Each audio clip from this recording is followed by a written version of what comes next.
Hello and welcome to Froch on Fighting with me, Carl Froch, aka the Cobra, and the lights are out. We need a professional producer, someone who knows what he's doing. But anyway, we're going to continue because we're professionals. I'm with a professional here, Joshua Buatsi, top fighter, one of my old amateur buddies. I wasn't an amateur when you was an amateur, but we trained at the EIS in Sheffield together. We had a little spar once. I know you took your time with me and peppered your jab out. I don't know if Rob McCracken had a word in his ear because I was fighting soon. Look at the size of him. But here at the IBA, let's talk about the IBA to start with. So these events, amateur events, and these guys are getting paid good money. I know we had the lottery funding and on Team GB, but Carl, you wouldn't get the amount of the prize money these they're boys are getting. That's what I'm saying, exactly. A couple of $100,000. Would that have motivated you to like put in a better performance, or would that keep you in the amateurs with this sort of prize money? I can see why it would keep others in the amateur system, but for me, I think the pros kind of suited my style in that. Yeah. But no, we didn't have this when we were in the amateur setup, but it's an amazing opportunity, and you can imagine it will change a lot of fighters' lives, winning the medal and stuff like that. Yeah, some of these fighters, the Eastern blocks, and even further towards Asia, it's like these guys can fight, can't they? Like the well-schooled amateurs. A lot of these guys, if they turn pro, they probably win the British title, European title straight away, maybe even tapping on the door for close to a world title within 10 fights. No lies told, Carl. It's the truth. That's the quality of these fighters, and I think that's why they're getting paid well. And because they're getting paid well now, they're going to turn up and they're going to level up again. Yeah. And that being said, you can see why some of them may stay here and not turn professional. Yeah, absolutely. Right, let's talk about you, because your last fight against Zach Parker. Before we talk about me, Carl, let me tell you something. There's a video of you I used to watch. Very motivational video. It was when you fought Pascal. And Pascal. I think ITV did it. Yeah, I can't remember what it was called, but I watched everything with you and Seltz, and there was a bit where you did a hill sprint, and when you finished, I remember you said one more for the crowd, and you did one extra sprint. It stuck with me from the death side boxing. Yeah, trust me, bro. I followed boxing closely. I was in Ireland when I did that, in Castlebar, County Mayo, training for my first world title. That's the place. Yeah. Why did you go there?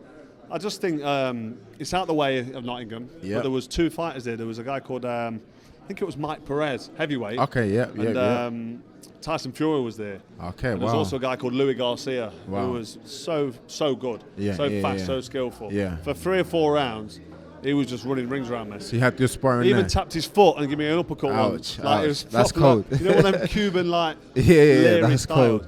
Such a good fight. So I was sparring him first, like 6-7 weeks. Yeah. After 4 rounds, he slowed down a bit, and I got close to him and started drilling around the body and started catching. But the sparring for that was wicked. The training, I was out there with Darren Barker, who won the IBF title at middleweight. Nice, you know Darren Barker. So John O'Donnell, a lad that was on the camp early doors. So just being away from home and being in Ireland for my first world title fight, I think that's it. It gets the best out of you. No, for real. But you have got the ambition and the desire to still become a world champion. You're in this game and you're serious about the game. You fell short against Callum Smith, and that was one hell of a fight.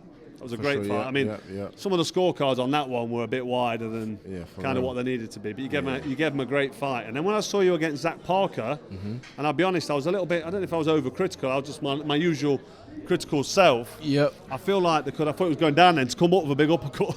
No. Not about you there when you went down. So I was saying, tell the viewers what we said off camera. Off camera, I said I initially didn't want to speak to Carl because I said, look, I don't know if he's chatted rubbish about how the last fight went, but Carl came up to me and said, Josh, I just felt you could have done better. He expected better, and that's cool to say that because talking about the last fight myself, Carl, I wasn't majorly impressed with how it went. And I said to you, it's quite awkward. The guy would come, hold, be on the floor, be here, be there. So it's quite awkward opponent. But I said, look, there's 10 rounds, and if you're trying to win a 10-rounder, you can't be on the floor about 6 times and holding and stuff like that and somehow claim you won the fight. That's how I see it. Of course, people are going to disagree and have their opinion, but it is what it is. Yeah, well, listen, let people have their opinion. Let people be critical. Do you feel like there was more you could have done in there? Do you feel like you left it all in the ring? Honestly, when I left, I said, damn, I shoulda, coulda, woulda. And there's a lot of things that I showed in camp that I didn't show in that fight. But I said to a few of my friends, do you know what? Sometimes when you do something in camp, it doesn't necessarily show up in the next fight. 2-3 fights down, it shows up. So that gave me a bit of peace, knowing that, you know what, a lot of things that I'd done in some fights, it wasn't done in the previous camp. It came in camps way time ago, and then they showed up. But like I said, Carl, it was quite awkward, and a lot of holding. It was very awkward. Yeah, but a lot of holding and on the floor and thinking you can win like that.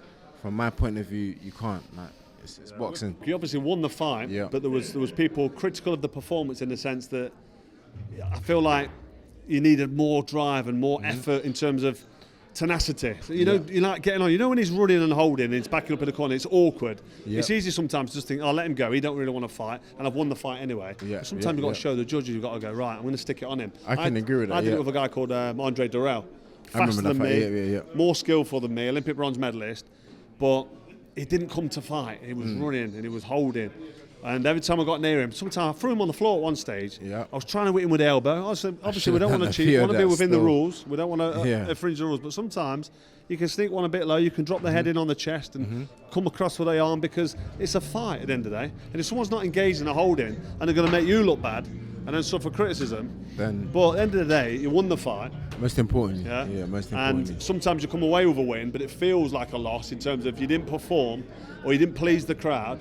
But you've got to learn from it, take it on the chin, and move on. Carl, I mean, to the expectations that I had of myself and what I was doing in camp, absolutely, I felt that there's a lot that I shoulda, coulda, woulda done. But again, I got the win most importantly, and it's for me to show it in the next fight onwards. And what's next for you? There's a few names out there. I mean, Anthony Yard's just been involved. He's always involved in pretty big fights, Anthony Yard. He's just not. He doesn't quite get there. But he's fought some real good fighters. Is anybody in your radar? I think with the Yard situation, I remember when I lost to Smith. I saw an interview of him at the venue, and he said, "Damn, Buatsi got battered. He did this, he did that. He got pulverized, all kinds of stuff." And I'm like, "Yo, like, I was in a tough fight with Smith. My face was showing, I've been in a hard fight. Smith's face was doing the same." And then I said, "Okay, you've been in a hard fight." So when it came to November to watch his fight, first 6 rounds, I had a good seat, but first 6 rounds, I couldn't really see what was happening, whether they were landing or whether the shoulder roll was working. After 6, got a clear view of his fin. I said, "Damn, it's boxing, Carl, and yes, as an opponent I could fight, but I wasn't happy to see that. It wasn't nice to see someone that's from your country, that's in your division. Whether we're going to fight or not, who knows, but it wasn't nice to just see what Benavidez did to him. Do you know what I mean? So that's somebody that I don't know when he's going to fight next. We have to wait and see. But again, it's a question for the promoter, George Warren, Frank Warren. Let them tell me who you have next. Let them tell me what the options are, and we'll take it. Do we know what Callum Smith's actually doing now with his career? Do we know what is next for him? Carl, I'll tell you one thing for free. He came and he beat me, so he can do whatever the hell he wants. Listen, I'll give a man credit. You'd want to fight again? Absolutely, absolutely. It's a fight that I've said many times that when I left the ring, I didn't think I could never beat that guy. He was too good for me. That didn't cross my mind at all. No. What crossed my mind was, Josh, you could have beaten him. Yeah. You didn't, but you could have beaten him. So it's a fight that I would absolutely take. But like I said, Smith can do whatever the hell he wants to do. He won. He beat me. So. And you had a good version of Smith that night, because when he fought Canelo Alvarez, he didn't look motivated. For me, he underperformed. And again, being critical, I just thought that he turned up to go the distance. And didn't really drive it home and put the effort in. And I don't like to see that against fighters. And I hate to see people that are running and holding and spoiling and trying to steal the fight as well. It ruins the sport for me. If you're going to train and go for a hard, long camp, get in the ring, let your shots go. You've got to put yourself in harm's way at stages, and you've got to have an exchange. And that I understand. Again, I will give him credit, because when he came to fight me, he turned up. He was ready to rumble, so credit to him. You had a good version of Callum Smith. Absolutely. You fell short that night, but obviously you learned from that fight. Live and learn from it, for sure. And upwards. Is there anybody I know you've got to get your ranking, is the IBF, the WBA, WBC title. Is there anybody that you're looking at now? What about the Anthony Yard fight? It's a fight that I'm still interested in, Carl. It's a fight that I've said that when I retire, I want to say, there was this guy from East London they kept on talking about. We got it on at the O2, wherever the hell it will be. We got on and we had a good scrap. I think the main thing I want to know is, leading up to my last fight, Warren said, look, the winner of this is going to be in a good position. So I think it's time we hear what position that's going to be in, because I came out on top, and let's see what happens next. What do you make of Benavidez? He's a beast. He's a beast. He's a beast. But listen, I always say to people, there's always 2 hands, 2 legs.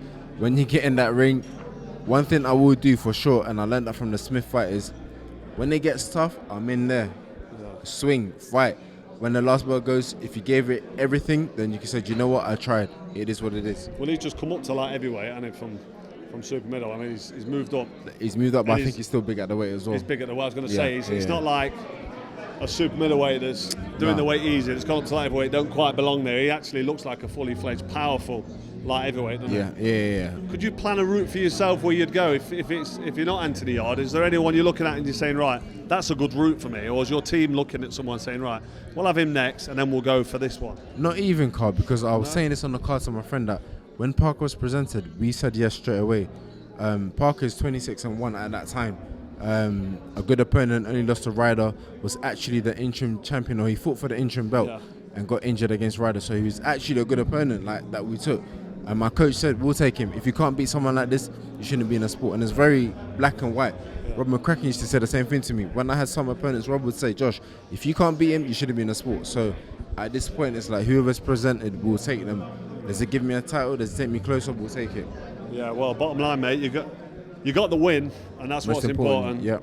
And you learn from that, onwards and upwards, and good luck with the rest of your career. Well, I've got you. I do want to pick your brains. I know you know the sport. I know you're a boxing fan, and we've got a fight coming up. I don't know if it's going to be a fight, and I think you know what I'm going to talk about here. We've got Anthony Joshua, Big Josh, 6'4", 6'5", 6'6", something like that. Yeah. But what do you make of the Jake Paul fight? Do you feel like this is a real fight, or do you think this is a gimmick? Because it's not an exhibition.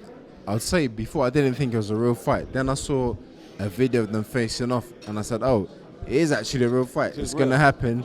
Both fighters have showed up for a press conference. There has been a press conference, so it's a real fight. It's going to happen, Carl. You get in the ring, you sign up.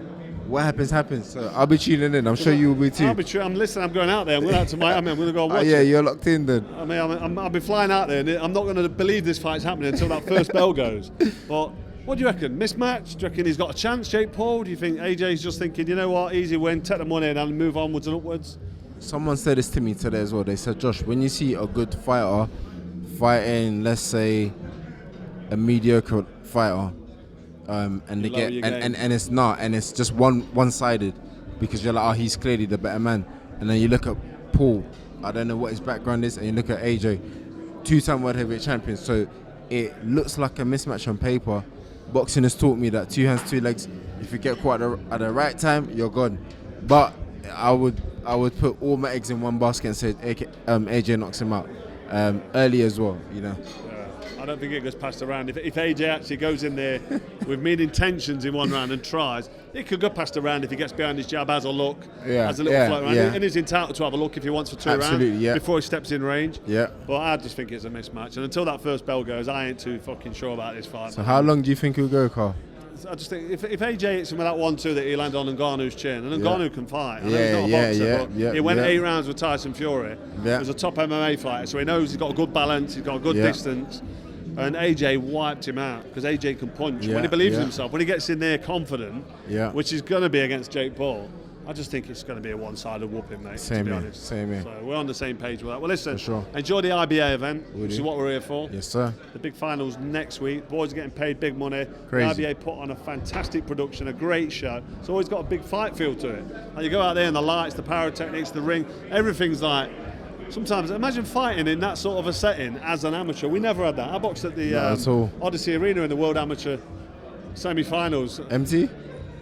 It wasn't empty, but it's just like, there's no lights, there's no jazz, there's no music. It was just like... Carl, you got to let them know what happened with you and Rick Ross. Me and Rick Ross, listen, we've got a little teaser with Rick Ross. We're going to drop wild. We're going to drop the interview. Someone took me in there, I don't know who it was, took me in to meet Rick Ross. And I'll be honest, I thought he was a motivational speaker because I've seen a lot of clips of Rick Ross giving out some nice advice. Yeah. Apparently he's a rapper, he's massive. I've had a look at his Instagram, he's got millions of followers. Yeah. He's too cool for school, by the way. I had a good chat with him. And you'll have to watch it. Tune in to Froch on Fighting for the Rick Ross interview. That's funny. And that's going to drop very soon. But Joshua Buatsi, appreciate it. Thank you very much, man. Appreciate it, Carl. Good luck with the rest of your career. Thank you so much. Thank you. Let's go, man. Appreciate it. Thank you, man.